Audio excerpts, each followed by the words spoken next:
प्रभु जीशुख्रीष्ट नाम प्रतिदिन रोटी रे आपण मान को पुणी स्वागत करुअछु। आज मे मास 25 तारिख शनिवार दिन 2024 वर्ष। आज ध्यान हेउछि बेसी उत्तम। तापर ईश्वर जहाँ सृष्टि करिसंती ताहा देखिले एवं प्रकृत रे यह बहुत भल थिला। आदि पुस्तक 1:31 पद। ईश्वर ब्रह्मांड एवं एथिरे थिबा समस्त जिनिस को 6 दिन रे सृष्टि कले। से तांकर समस्त सृष्टि को भल पाइले। जेतेबेले से षष्ठ दिन रे सृष्टिर कार्य को संपूर्ण रूपे समाप्त कले सेतेबेले से तांको सृष्टि विषय रे खुशी हेले एवं सेमान को बहुत भल उत्तम पाइले। आज भी से सृष्टि जारी रखिचंती। तांकर समस्त सृष्टि तांको सम्मुखरे अछि। से सेमान को पालन करंती आ ताहांक दृष्टि किछि लुचि नाही। हे ईश्वर ज्ञान एवं ज्ञानर धनर गभीरता। रोमियो 11:33 पद।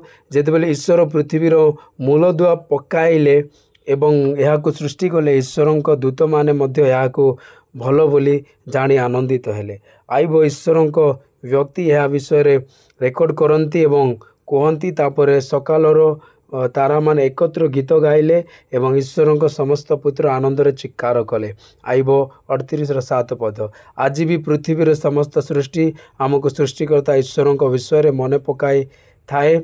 स्वर्ग ईश्वरंक गौरवर घोषणा करे एवं आकाश तांकर हस्तकला देखाए।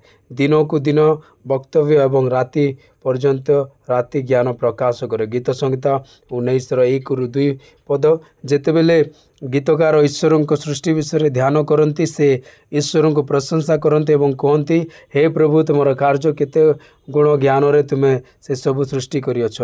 पृथ्वी तुमर संपत्ति रे परिपूर्ण। प्रभुंकर गौरव अनंत काल स्थायी हेउ। प्रभु तांको कार्य रे आनंदित होंतु। गीत संहिता 104:24-31 पद।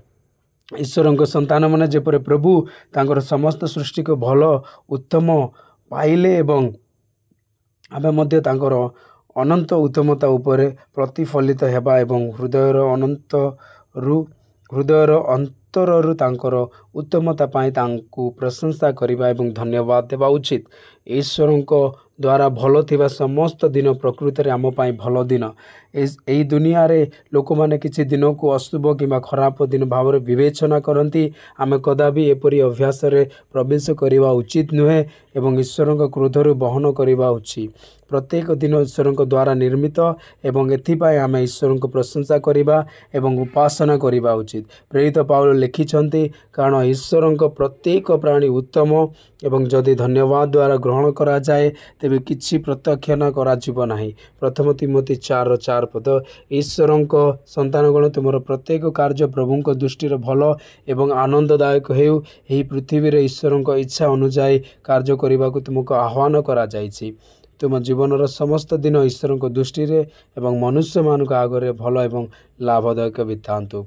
अधिक ध्यान करिबा पई गीत संहिता 8:4 पद। मनीष कौन तुमे तांको विषय रे मन करूछ एवं मनुष्य पुत्र जाहाको तुमे तांको देखा करूछ। ए वाक्य रे प्रभु आपनको समस्त को आशीर्वाद करंतु। आमेन।